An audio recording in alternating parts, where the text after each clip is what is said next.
Ain't nobody's running. Ain't nobody's hiding. Nobody's ducking. I mean, Crawford's going to be right there, ready to trade blows with Canelo Alvarez. Why did you use that word war? Why are you feeling that way? If you go down the list and ask me about tactical advantages, most of them are Crawford.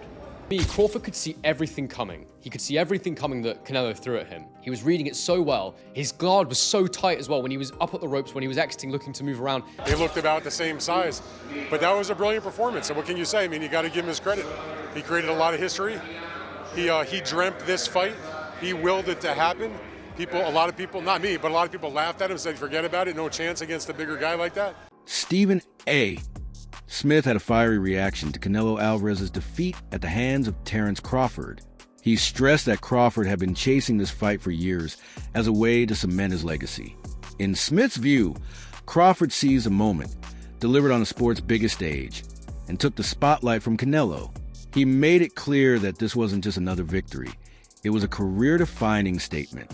Division world champion out of Omaha, Nebraska. He's undefeated, 41-0 with 31 KOs, and he begged for this fight. He wanted Canelo bad because to him, it's all about legacy. I'm not speculating. I'm telling you what I know. And how would I know? It's because I interviewed him. Yesterday, we sat down.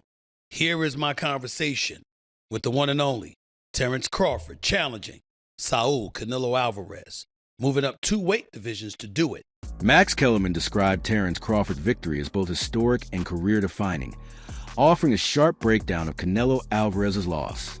He likened the challenge to stepping up several weight classes to face a dangerous opponent capable of dragging you into the kind of grueling fight you've never experienced before.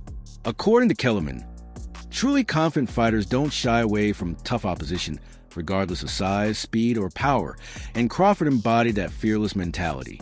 He reminded fans that for years, no one dared openly call out Bud. And by embracing this challenge, Crawford firmly cemented his place among the sport's most respected fighters. Giving up or having to jump up 2 more weight classes and fight a guy who might put him in a dogfight, a real one, for the first time in his career. When we get put in that position, we go find opposition to make that happen. You understand me? So when we go looking for the opposition, we're not concerned about how big they are, how fast they are, how strong they are. We feel like we got enough that we can bring to the table with anybody. That night I fought John Ruiz, I didn't care who was over there. Whoever they brought out that locker room was going to get it. You understand me? That's just what it was. And I think Bud kind of has that feeling. Now, Bud, you got to remember, has been around for a long time. Nobody called him out. You understand me? All the time Floyd came at the boxing floor, never said I want Bud Crawford. No one ever said his name. Hey, all I know is one thing. Israel Mazrimov, he didn't get it. He barely lost. Yeah, but I'm just saying, but nobody called his name. StephenASmith emphasized Terence Crawford's unwavering determination heading into the Canelo fight. Unlike many fighters who might have asked a superstar like Canelo to meet them at a more favorable weight, Crawford chose to face him head-on at 168 pounds. For Crawford, it wasn't about comfort, it was about legacy. Smith reminded viewers that Canelo remains one of boxing's most elite champions, with titles across multiple divisions. By chasing Canelo's crown at his natural weight and refusing to compromise, Crawford showcases relentless drive to achieve greatness on the toughest stage imaginable. Cook Canelo. He said he was going to outbox him. He did exactly what I called years ago, and tonight he proved that he's the greatest boxer to ever live. Well, in the interview that didn't work, you said you felt like going on a run watching that tonight. How much inspiration can you take from someone like Terence? I take everything from I've been around him since I was a kid, and just watching that greatness. Aide Oladipo highlighted the dramatic turnaround in public perception surrounding Terence Crawford.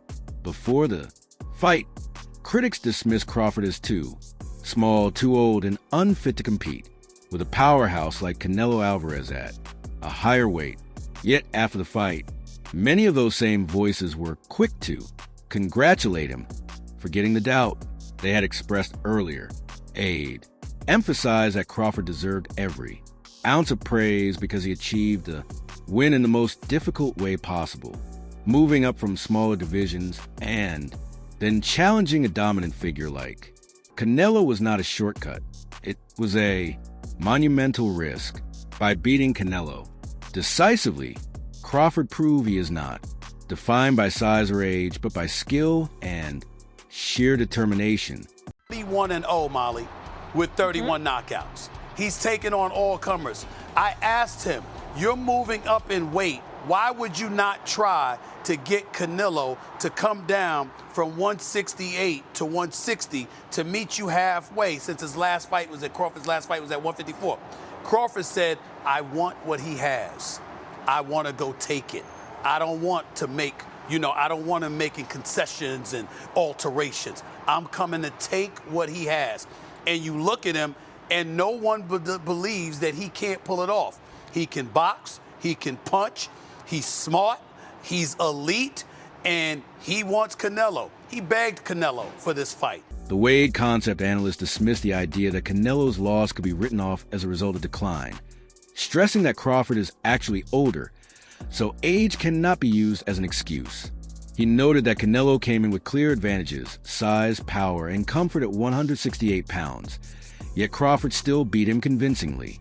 The point, he argued, wasn't that Canelo was past his prime, but that Crawford elevated himself to an entirely new level. By stripping away the excuses, he reinforced that Crawford's victory was genuine, undeniable, and historic.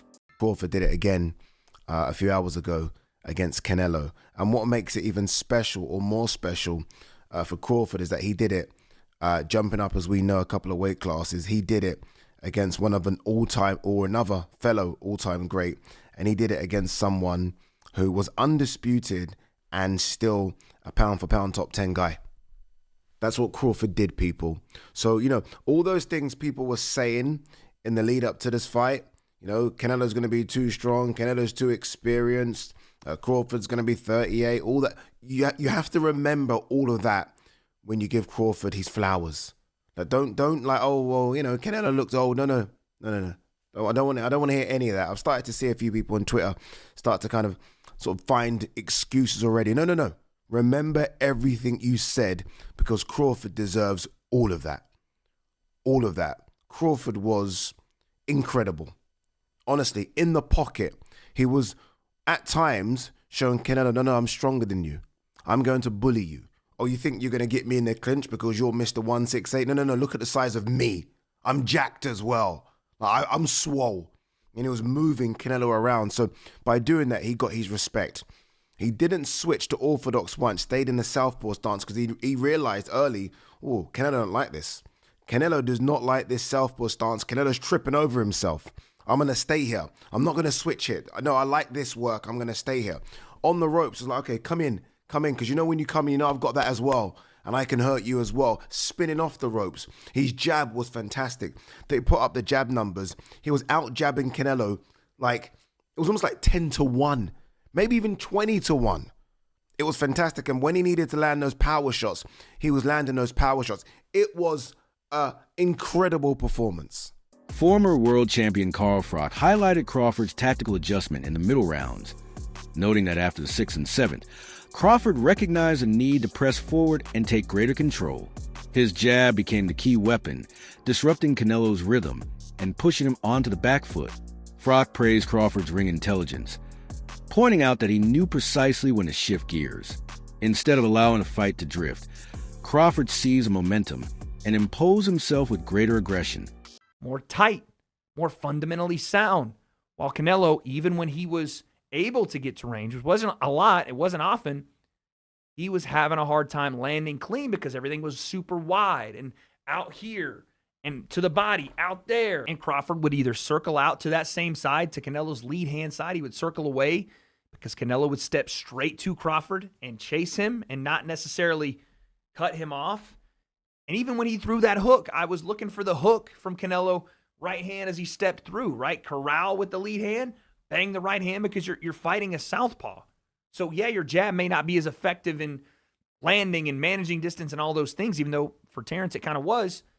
For Canelo, I was expecting a lot more of that right hand down the middle and over the top, and him jabbing his way, feint jab right hand, and then that lead hook that I thought he would be able to corral Crawford, because Crawford did want to move away from Canelo.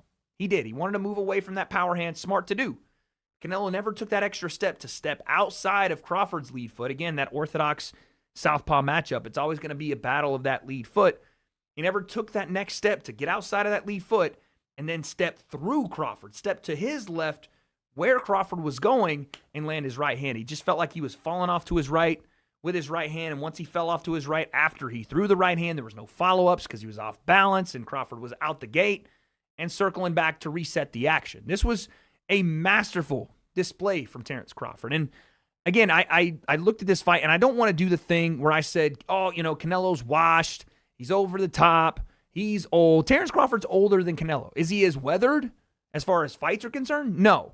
But you can only do one thing when talking about this fight, and that is give credit to Terence Crawford. If you want to say Canelo looked old, that's fine. That's on you. I'm not going to say this. Another boxing analyst called Terence Crawford's win over Canelo Alvarez a true masterclass in ring intelligence. He described Crawford's performance as genius, noting how he seemed to anticipate every punch before Canelo even threw it. Instead of reacting late, Crawford had studied Canelo's tendencies and was ready with precise counters, staying one step ahead from beginning to end. This forced Canelo's offense to look limited and predictable. While many skilled fighters freeze under Canelo's heavy combinations, Crawford calmly dismantled them with precision, never losing composure. His success wasn't built on brute force, but on preparation, IQ, and strategic discipline, with each defensive move flowing into sharp offense that kept Canelo off balance. The analysts stressed that this wasn't a lucky upset. It was a result of years of experience and meticulous planning. By neutralizing one of boxing's most dangerous fighters, Crawford proved himself one of the sport's greatest tacticians. Combination punches on the back foot, sort of dictating the pace. And then after about round 6 or 7, Canelo Alvarez knew, 1 second. I need a little freshener. Canelo knew he had to step on the gas. He knew he needed to put the fight on its front foot and take it to Terence Crawford and start to try and catch him and bang him on. And when he headbutted Crawford, I thought that could be the start of it. A little bit of a nut, get that down. Yeah, I don't know if there was a cut, but the referee stopped and had a look. And I thought, now Canelo's going to step on the gas. And he did that. He stepped on the gas, he started getting in close, and he started landing a few more shots than he was in the previous rounds, but it wasn't enough. Terence Crawford was able to catch and counter. He was landing a sneaky uppercut from the southpaw stance. He was dominating behind his jab. And then when Canelo stuck it on him, he was dominating up close in the pocket. He was beating him at his own game. Canelo Alvarez must have been fuming in there. He must have thought to himself, what can I do? He couldn't do anything. He needed to pick up the pace, put the pressure on, and sustain the attacks. And I don't want to take anything away from Terence Crawford, but Canelo Alvarez couldn't do that. He couldn't do it for long enough. Crawford looked like he could have done 20 rounds in there tonight at that pace, the way he was dictating and controlling. And Canelo Alvarez was getting marked up, he was breathing heavy, he was getting tired, he was reaching with shots, and he was getting torn apart. It was an absolute masterclass by Terence Crawford. Canelo tried, Canelo came, he had a go, but to be honest, I don't want to rain on the parade of Crawford, but Canelo Alvarez, for me, is well past his best now. He's seen better days. He hasn't got the pace, he hasn't got the fitness to sustain the attack. Afterwards in the interview, he said, I felt great, it's great, I feel good. And don't forget, Crawford's a couple of years older. So I think it's the miles on the clock. Canelo Alvarez had like 67 fights. I know Crawford's had a fair few fights, but he's about 20 fights behind him. So the miles on the clock have caught up with Canelo Alvarez. He's feeling the pace, he's feeling the age.